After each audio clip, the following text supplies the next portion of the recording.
Surat perjanjian atau surat pernyataan tidak memakai materai.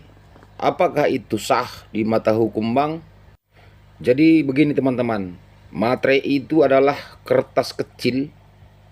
Kalau kita tempelkan itu ke suatu perjanjian ataupun suatu pernyataan, artinya kita telah membayar pajak kepada negara di atas perjanjian yang kita buat tersebut. Jadi kalau kita membuat surat pernyataan atau surat perjanjian tanpa dibubuhkan materai di atasnya, berarti surat perjanjian dan surat pernyataan kita itu belum bayar pajak ke negara.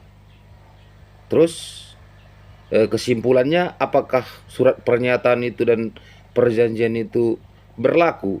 Berlaku teman-teman, nggak ada pengaruhnya materai dengan surat perjanjian kita tersebut begitu. Tetap itu sah di mata hukum perjanjian kita itu walaupun tanpa dibubuhi materai. Tapi ada tapinya, suatu saat jikalau surat perjanjian kita itu terjadi suatu masalah begitu, sehingga butuh menjadikan surat pernyataan atau surat perjanjian tersebut sebagai barang bukti ke pengadilan, itu harus dibayar pajaknya teman-teman. Pajaknya apa? Ya materai tadi gitu. Terus bisakah ditempelkan lagi materai yang sekarang ini, contohnya perjanjian itu tahun 2000 dengan materai sekarang kan dan harga 10.000 teman-teman. Bisakah ditempelkan dengan materai yang dulu lagi? Materainya pun tidak ada lagi, kan begitu teman-teman.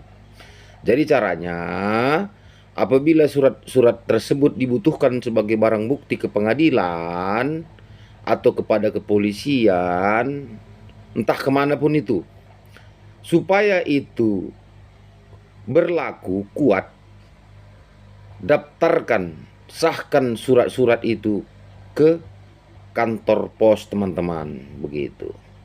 Bilang kepada kantor pos, Pak kantor pos, ini surat-surat saya ini kemarin belum dipasang materai, sekarang ini mau menjadi barang bukti ke pengadilan. Coba